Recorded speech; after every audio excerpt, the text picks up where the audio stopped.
AG ನ್ಯೂಸ್ಗೆ ಸ್ವಾಗತ.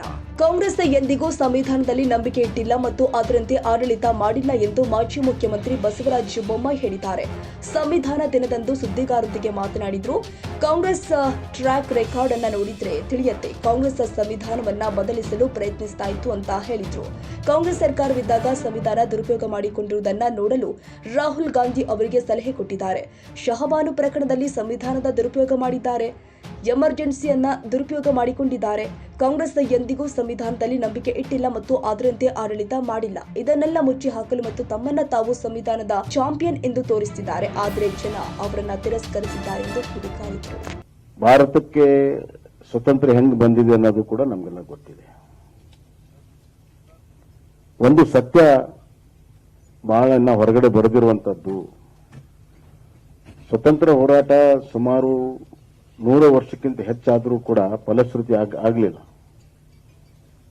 ಆದರೆ ಬಾರ್ಡೋಲಿಯಲ್ಲಿ ರೈತ ಸತ್ಯಾಗ್ರಹ ಆದಾಗ, ಚಂಪಾರನ್ನಲ್ಲಿ ಕಾರ್ಮಿಕರ ಸತ್ಯಾಗ್ರಹ ಆದಾಗ ಬಹಳ ದೊಡ್ಡ ಪ್ರಮಾಣದಲ್ಲಾಯಿತು. ವಲ್ಲಭಭಾಯಿ ಪಟೇಲ್ ಅವರ ನೇತೃತ್ವದಲ್ಲಿ ಮತ್ತು ಚಂಪಾರನ್ ಅಲ್ಲಿ ಕೂಡ ಇಂಡಿಗೋ ಬೆಳೆಯುವಂತ ರೈತರು ಸಮೂಹ ಲೇಬರ್ ಆದಾಗ ಬ್ರಿಟಿಷರಿಗೆ ಅನ್ನಿಸ್ತು, ಇನ್ನು ಮುಂದೆ ನಮಗೆ ಉಳಗಾಲ ಇಲ್ಲ. ಇನ್ನು ಮೂರನೇದ್ದು, ನಮ್ಮ ಕಬ್ಬಿಣವನ್ನ, ನಮ್ಮ ಬಟ್ಟೆಯನ್ನ, ನಮ್ಮ ಬೇಕು ಬೇಡಿಕೆಗಳನ್ನ ನಾವೇ ತಯಾರು ಮಾಡಕ್ಕೆ ಶುರುವಾದಾಗ ಇಲ್ಲಿ ವ್ಯಾಪಾರಕ್ಕೆ ಸ್ಥಳ ಇಲ್ಲ ಅಂತ ಕೂಡ ಗೊತ್ತಾಯ್ತು.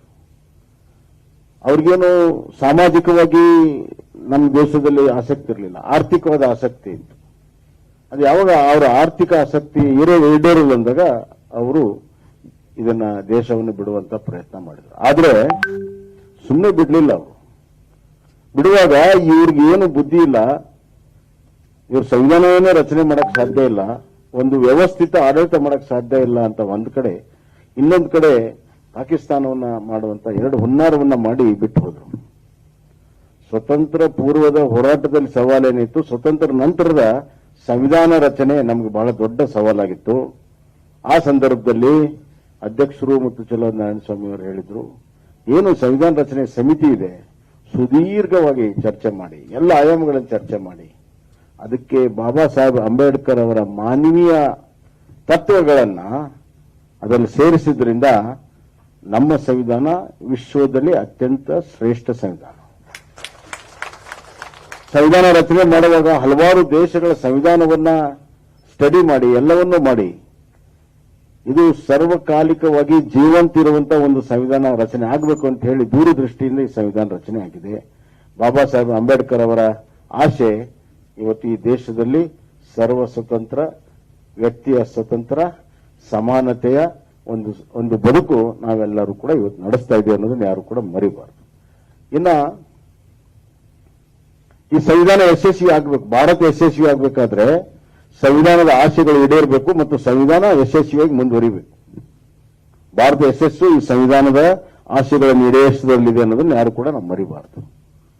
ಆದರೆ ಆಡಳಿತಕ್ಕೆ ಬಂದಂತ ಕಾಂಗ್ರೆಸ್ ಪಕ್ಷ ಪ್ರಾರಂಭದಿಂದನೂ ಕೂಡ ಬಾಬಾ ಸಾಹೇಬ್ ಅಂಬೇಡ್ಕರ್ ಅವರನ್ನ ಯಾವ ರೀತಿ ತಿರಸ್ಕಾರ ಮಾಡಿದ್ರು, ಬಾಬಾ ಸಾಹೇಬ್ ಅಂಬೇಡ್ಕರ್ ಸಂಸತ್ತಿಗೆ ಬರೆದಂಗೆ ನೋಡ್ಕೊಂಡಿದ್ರು, ಅದೇ ರೀತಿ ಅವರು ರಚನೆ ಮಾಡಿರುವಂತಹ ಸಂವಿಧಾನದ ಬಗ್ಗೆಯೂ ಕೂಡ ಅವ್ರಿಗೆ ತಿರಸ್ಕಾರ ಇತ್ತು, ಆ ಮನೋಭಾವನೆಯಿಂದ ಇತ್ತು. ಅದಕ್ಕಾಗಿ ಕಾಂಗ್ರೆಸ್ ಆಡಳಿತದಲ್ಲಿ ಸಂವಿಧಾನದ ಮೂಲ ಸ್ಟ್ರಕ್ಚರ್ವನ್ನೇ ಬದಲಾವಣೆ ಮಾಡಬೇಕು ಅಂತ ಹೇಳಿ ಪ್ರಯತ್ನ ಮಾಡಿದ್ರು. ಇದು ಚರ್ಚೆ ಆಗಲ್ಲ, ಒಮ್ಮೆ ಎಮರ್ಜೆನ್ಸಿಗೆ ಬರ್ತದೆ. ಎಮರ್ಜೆನ್ಸಿ ಪೂರ್ವದಲ್ಲೇ ಇದರ ಬೇಸಿಕ್ ಸ್ಟ್ರಕ್ಚರ್ ಅಂತ ಏನ್ ಕೇಳ್ತೀವಿ, ಮೂಲ ಒಂದು ಸ್ಥೂಲವಾಗಿರುವಂತಹ ಒಂದು ಸ್ಟ್ರಕ್ಚರ್ ಏನಿದೆ ಅದು ಬದಲಾವಣೆ ಮಾಡೋ ಪ್ರಯತ್ನ ಮಾಡಿದ್ರು. ಆವಾಗ ಕೇರಳದ ಕೇಶವಾನಂದ ಭಾರತಿ ಗುರುಗಳು ಅದನ್ನ ಸುಪ್ರೀಂ ಕೋರ್ಟ್ನಲ್ಲಿ ಚಾಲೆಂಜ್ ಮಾಡಿ ಕಾನ್ಸ್ಟಿಟ್ಯೂಷನ್ ಬೆಂಚು ಯಾವುದೇ ಕಾರಣಕ್ಕೂ ಸಂವಿಧಾನದ ಸ್ಟ್ರಕ್ಚರ್ ಬದಲಾವಣೆ ಮಾಡಂಗಿಲ್ಲ ಅನ್ನುವಂತಹ ಒಂದು ಸ್ಪಷ್ಟವಾದ ಆದೇಶವನ್ನು ಕೊಟ್ಟರು. ಇದು ಕಾಂಗ್ರೆಸ್ ಸಂವಿಧಾನ ಬದಲಾವಣೆ ಮಾಡುವಂತ ಮೊದಲ ಪ್ರಯತ್ನಕ್ಕೆ ಹಿನ್ನಡೆ ಆಯಿತು. ಇದು ಕಾಂಗ್ರೆಸ್ಸಿನ ಒಂದು ದಾಖಲೆ, ಅವ್ರದೊಂದು ಟ್ರ್ಯಾಕ್ ರೆಕಾರ್ಡ್.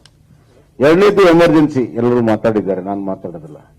ವ್ಯಕ್ತಿಯ ಸ್ವಾತಂತ್ರ್ಯ, ಸಾರ್ವಜನಿಕ ಅಭಿವ್ಯಕ್ತ ಸ್ವಾತಂತ್ರ್ಯ, ಪ್ರೆಸ್ಸಿನ ಸ್ವಾತಂತ್ರ್ಯ, ಎಲ್ಲ ಸ್ವಾತಂತ್ರ್ಯಗಳನ್ನ ಎಲ್ಲ ಇದನ್ನ ಹಕ್ಕುಗಳನ್ನ ಸಂಪೂರ್ಣ ಮೊಟಕುಗೊಳಿಸಿದ್ರು. ಯಾಕೆ ಮಾಡಿದ್ರು ಅಂತಂದ್ರೆ ಇಂದಿರಾ ಗಾಂಧಿ ಅವರ ಕುರ್ಚಿಯನ್ನು ಉಳಿಸೋ ಸಲುವಾಗಿ. ಏನು ಅಲಹಾಬಾದ್ ಹೈಕೋರ್ಟ್ ಬೆಂಚಿನ ಆದೇಶ ಇತ್ತು, ಅದರ ಹೊರತಾಗಿ ಕುರ್ಚಿಯನ್ನು ಮುಂದುವರಿಬೇಕನ್ನೋ ಸಲುವಾಗಿ ಎಮರ್ಜೆನ್ಸಿಯನ್ನು ಡಿಕ್ಲೇರ್ ಮಾಡಿದರು.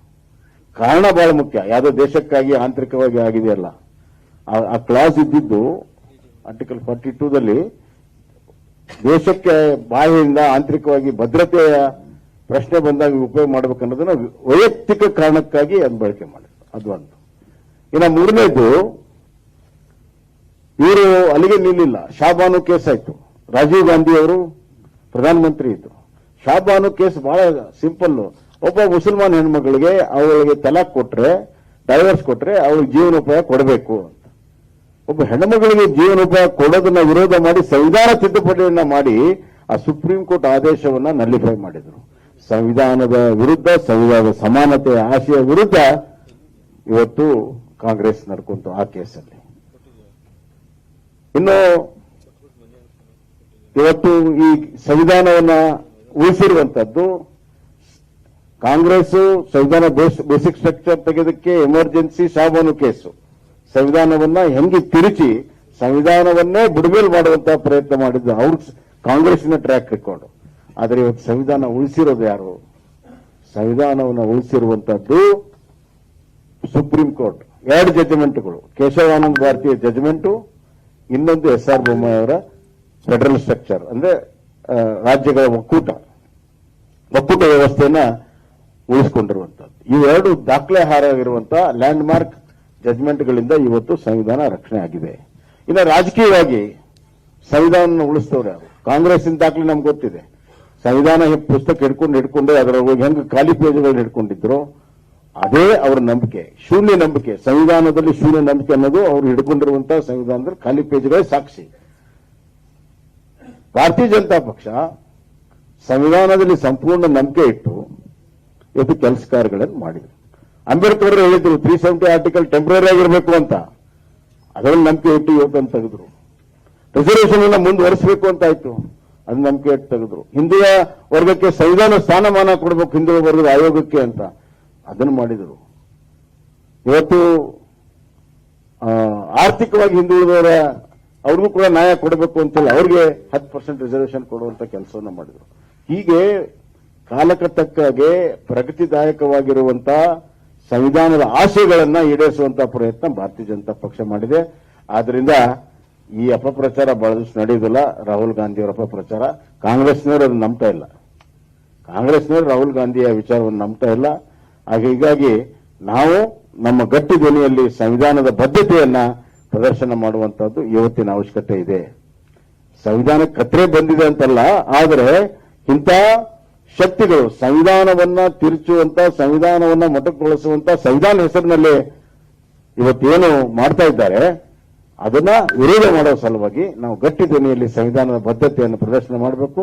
ನಮ್ಮ ಪಕ್ಷ 2 ತಿಂಗಳ ಕಾರ್ಯಕ್ರಮ ಏನಾಗಿದೆ, ಪ್ರತಿಯೊಬ್ಬರೂ ಕೂಡ ಭಾಗವಹಿಸಿ ಸಂವಿಧಾನವನ್ನು ಎತ್ತಿಡಬೇಕು. ಮತ್ತು ನಮ್ಮ ಸಂವಿಧಾನ ಎಷ್ಟು ಚೆನ್ನಾಗಿದೆ ಅಂದ್ರೆ, ಒಂದು ಸರ್ಕಾರ ಬಹುಮತ ಕಳ್ಕೊಂಡು ಇನ್ನೊಂದು ಸರ್ಕಾರ ಅದನ್ನ ಪಡ್ಕೊಳ್ಳುವಾಗ ಟ್ರಾನ್ಸಿಷನ್ ಏನಿದೆ ಬಹಳ ಸ್ಮೂತ್ ಆಗಿ ನಡೀತಿದೆ ಬೇರೆ ದೇಶಗಳಕ್ಕಿಂತ. ಅದು ಸಂವಿಧಾನದ ಬಲ.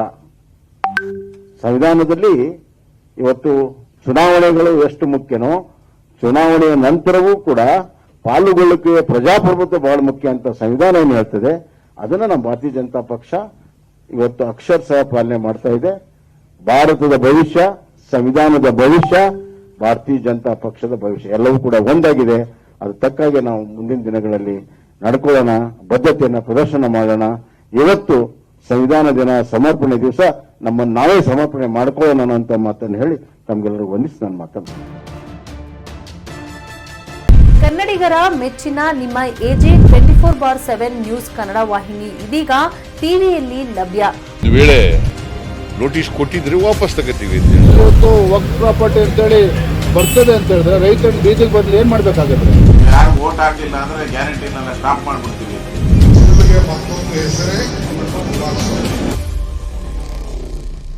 ಕರ್ನಾಟಕ ಮತ್ತು ದೇಶ ವಿದೇಶ 360 ಡಿಗ್ರಿ ಸುದ್ದಿ ಹಾಗೂ ಉತ್ತರ ಕರ್ನಾಟಕ, ಬೆಳಗಾವಿ, ಬಾಗಲಕೋಟೆ, ಧಾರವಾಡ, ಹಾವೇರಿ, ಗದಗ, ಬಿಜಾಪುರ ಜಿಲ್ಲೆಯ ಕ್ಷಣ ಕ್ಷಣದ ವಿವರವನ್ನ ಪಡೆಯುವುದಕ್ಕೆ AJ24/7 ನ್ಯೂಸ್ ಕನ್ನಡ ವಾಹಿನಿಯನ್ನ ಲೈಕ್ ಮಾಡಿ, ವಿಡಿಯೋಗಳನ್ನ ಶೇರ್ ಮಾಡಿ, ಕಮೆಂಟ್ ಮಾಡುವ ಮೂಲಕ ನಮ್ಮ ವಾಹಿನಿಗೆ ಸಹಕಾರ ನೀಡಿ ಮತ್ತು ಚಾನೆಲ್ ಅನ್ನ ಸಬ್ಸ್ಕ್ರೈಬ್ ಮಾಡಿ. ಧನ್ಯವಾದಗಳು.